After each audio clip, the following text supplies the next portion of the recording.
Welcome to episode number 1 of The Wolf Way. I'm your host, Tom Throp, here with head coach Justin Hilton of the Westridge Wolves. Number 1, coach, great way to start a season. Thank you. Yeah, it was exciting. A lot of fun. Yes. The first game of the season is always the results of spring and summer and all this stuff, the lead up to it. Obviously, what led up to it was pretty prosperous. Yeah, I think we could even go back to November. That group of seniors came to me in November and said, hey, we want to do some things differently. We want to set some goals. We want to post these goals. We want to make it about family. We want to make it about discipline.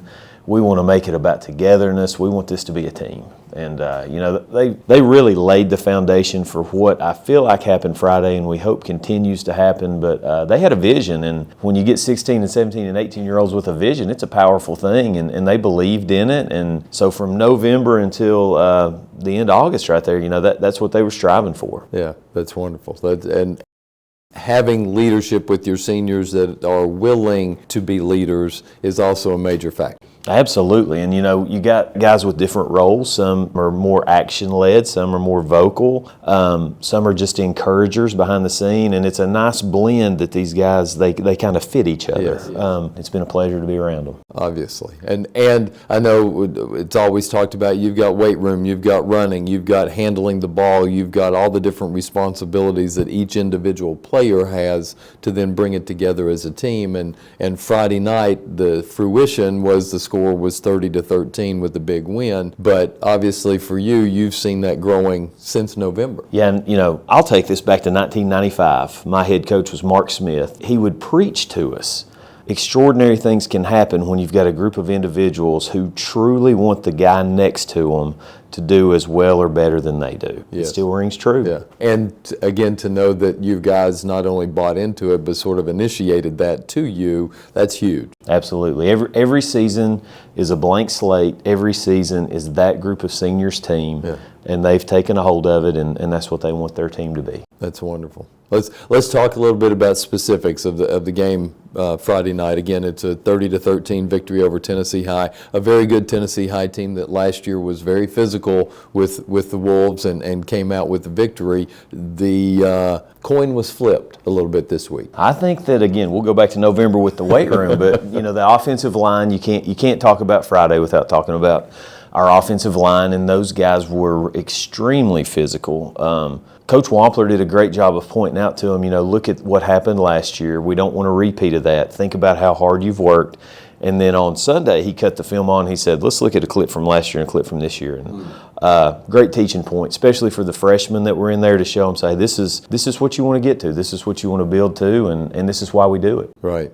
Great decision-making, both coaching-wise and execution-wise on the field on the offensive side. And again, that's where we're starting. Offensive line provided your quarterback, your son, justice to have the opportunity to make decisions, and he made some great ones on Friday night. Well, I appreciate that.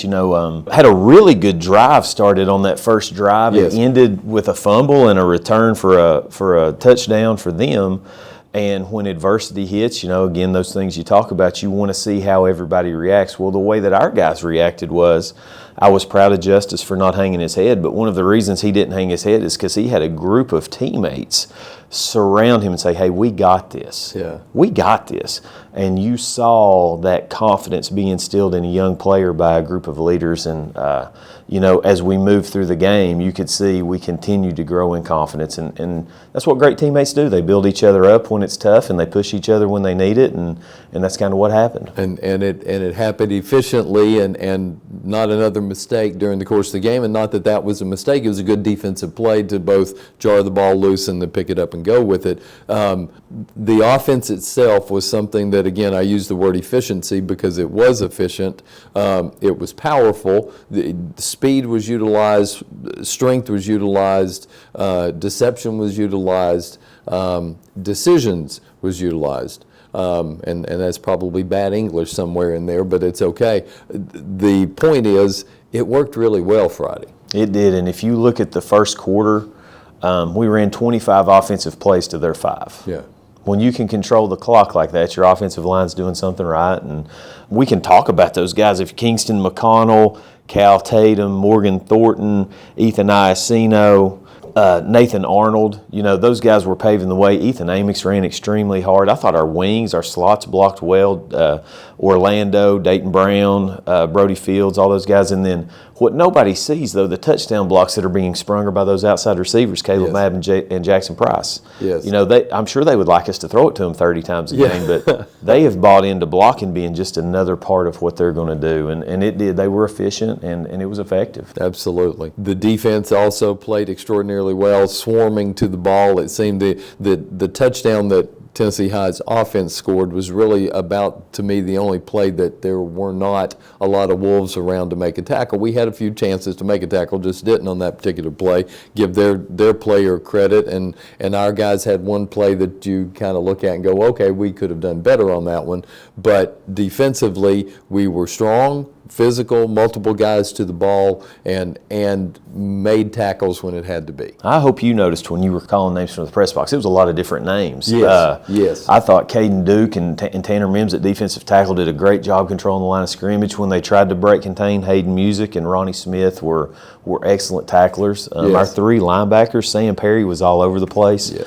Nathan Arnold with the big safety. Yes. Orlando just got better and better as the game went, gaining confidence. And then you look at our secondary, they did hit the one pass where we missed a few tackles, but other than that, at the two corners, Jackson Walsh, and we played a multitude of people at the other corner over there, but Dayton Brown played the majority of it. Yes. Braylon Vance with the pick, and then Caleb Mabb getting everybody lined up. It was really good. It was nice. Yes. And again, going up against an offense that last year was efficient against the Wolves. This year, we controlled the line of scrimmage, both sides of the ball. Last year, they had 314 yards rushing. This year, they had 48. Yeah, that's... We tackled better and we were more physical. Pretty remarkable. Also, everybody talks about you have three parts of a team. You've got offense, defense, and special teams. You had tremendous punting on Friday, great punt coverage as well, had tremendous returns. You had scoring that took place, 4 for 4 on the extra points, in the rain on some of them. The entirety of the team on Friday did their job. So I'm going to mention their names because they don't get mentioned enough. Special teams for us is a huge part of what we're doing because field position plays into the type of offense we're running. Yes. Caleb Mabb did a great job punting, flipped the field, had averaged 40-plus yards punting, pinned him inside the 5 one time, resulted in a safety. Yes. Jace Arwood was our snapper, and in the rain, nobody knows your name till you screw up when you're a snapper, and he did a great job snapping. Isaac McGee with his injury still out there holding, just doing whatever he can do to help this football team. Yeah. Sam Burst, 4 for 4, kicking in the rain. First time he's had a helmet on, maybe in front of a crowd. Ice water, baby, just knocking it through. And then Evan Manus. Now, there were two guys who kicked off Friday night. Yes. Evan Manus did a good job kicking it off, and then something happened with Evan's mouthpiece. They kicked him out. Yeah. And sent in Carter Hobbs, and not many people could send another kicker in and get pretty much the same result. Yes. And Carter just jogged right out there and did it. He didn't even think about it. So that was great. And then you're right, our return game was good. Jackson Price is going to catch those things and make something happen. And Caleb was about one block away from scoring on the other one. Yes, absolutely. It was written in the paper that the harder it rained, the better we played, and it certainly seemed the intensity was there, I think, from the get-go for us. But the rain did not dampen, no pun intended, our efforts on Friday night. It was impressive to see. Yeah, when we had those weather delays where you have to go in the locker room, come back out. Proud of our coaches for going in and not wasting time. Those weather delays were used to scheme up on the board, to talk about adjustments we were going to make. If you notice, we came back out after the second one, scored on the second play. Yes. Nick Kopus did a good job right there. So, and our kids were tuned in. And I've said it before and I'll say it again, when you got a group of guys who want to be around each other, those weather delays don't matter because they like being in there. Yes. So it worked out well, and our team showed some maturity.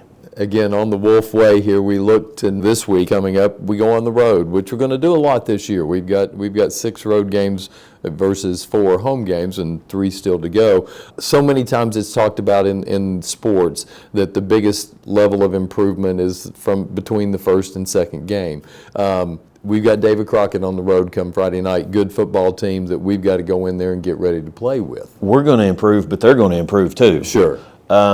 And you're right, going on the road. Luckily, we got to have a scrimmage that was on the road, so that was good. That hasn't happened in the past year, so I think that's going to help us out. We got to get over getting pats on the back. This was a lot of fun. We told our guys, enjoy Friday night, enjoy Saturday, because it's too hard not to enjoy it. Sure. Sunday, we turned our eyes to the Pioneers. David Crockett's got a 4-year quarterback who's a good player and a good runner. Physical offensive line, big, strong kids. Defensively, they blitz, are super aggressive. So we've got our work cut out for us. We're excited about another opportunity. It's going to be a game that's going to be on Channel 5. It's going to be on TV, which is always neat for our kids. And just another chance for us to showcase Westridge football and show people what it's all about. Injury-wise, you talked about Isaac McGee, an injury going into the season. Anything out of Friday's game that puts a damper in that regard? I think, we're relatively healthy. We've got a few bangs and bruises, but you would expect that in a Tennessee High Westridge game. Yes.